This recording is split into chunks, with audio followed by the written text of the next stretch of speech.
think it was still part of their eye for an eye. They saw that as a Western, as something that was benefiting the West.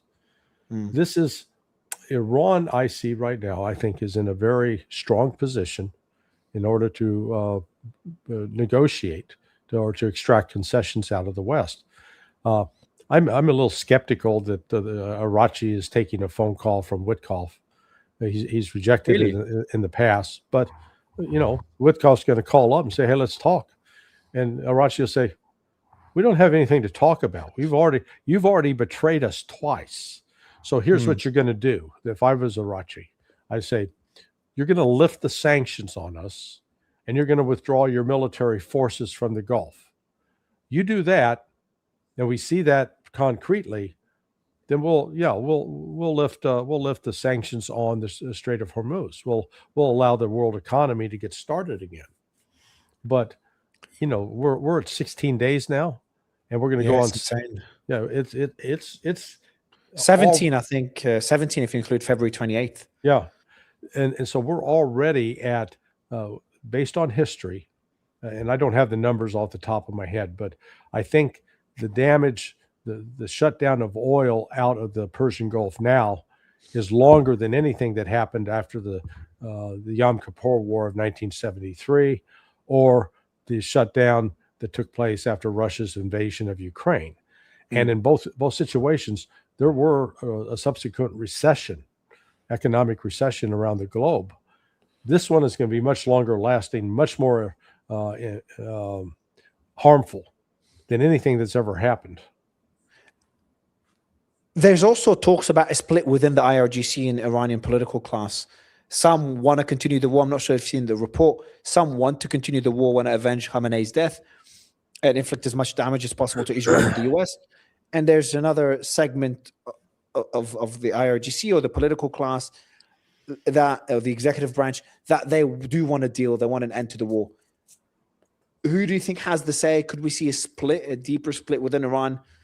And do you think that Khamenei's lack of public appearances could also lead, and the rumors about his death, his injuries, could that lead to further splits within the Iranian government? Because there's also reports, hard to verify, of IRGC members taking their uniforms off, besieged members abandoning their posts, because apparently Israel is striking them with drones. We're seeing footage of that. And Israel is claiming that Iranians are giving the Mossad tips on the besieged checkpoints to strike. So how much truth do you think there is, or is it a possibility as well that Iran is struggling as well internally? I think that's all either Israeli, British, or U.S. intelligence fabrications. They run information operations, and a lot of this is designed to try to influence opinion in Iran. But I wouldn't put it. I'd put no confidence in that whatsoever, because the reality is Iran's winning. It's not Iran that's seeking a ceasefire. It's the United States. But I made a post, Larry. It's I do think the U.S. is strategically losing and Iran could be winning strategically, but it's I think it's hard to make the argument that Iran in general is winning, because despite a lot of the concerns you've mentioned about the munitions being low, energy prices being up, well, when you see a picture or videos of Netanyahu walking in public, going to a cafe, walking freely in Israel, and then you can't even get an audio recording from the supreme leader of Iran.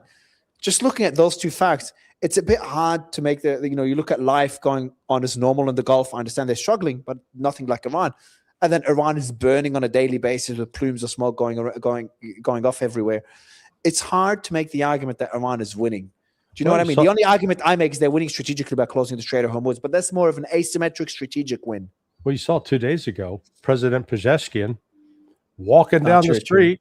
True. Glad-hatted. Hey, how you doing? Taking selfies. Same with Arachi. And you saw the Iranian people, hundreds of thousands in the square, as they're being bombed. And you didn't see people running in panic. No, they're defiant. That's why I said, Iran's winning. It's just they're not the ones desperate to try to find who got to bring an end to this. And this is where, again, Trump's rhetoric is so out of touch with reality.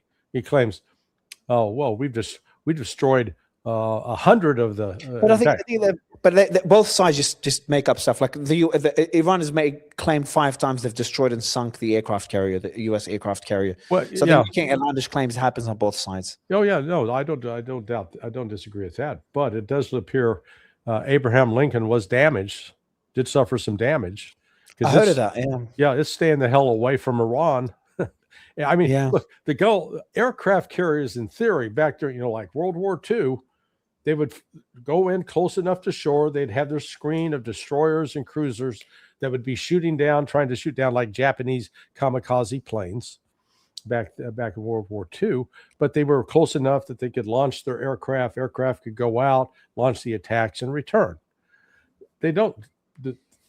Neither the Ford nor the Lincoln nor the George H.W. Bush is getting close enough to Iran because they're worried that Iran's going to sink them. So yeah, they've moved further away in the last couple of days. You've seen those reports, yeah? Yeah. So they moved further away.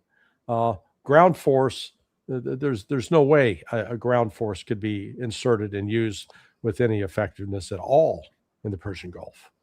And so what do you make of those 2,500 Marines heading off to CENTCOM? It's United States flexing puny muscles. I mean, what are 2,200? Number one, are you going to land them on Karg Island? Okay, let's land them on Karg Island. How do you get them there? Because the Marines aren't going to be jumping out of airplanes. They're not airborne. They're amphibious.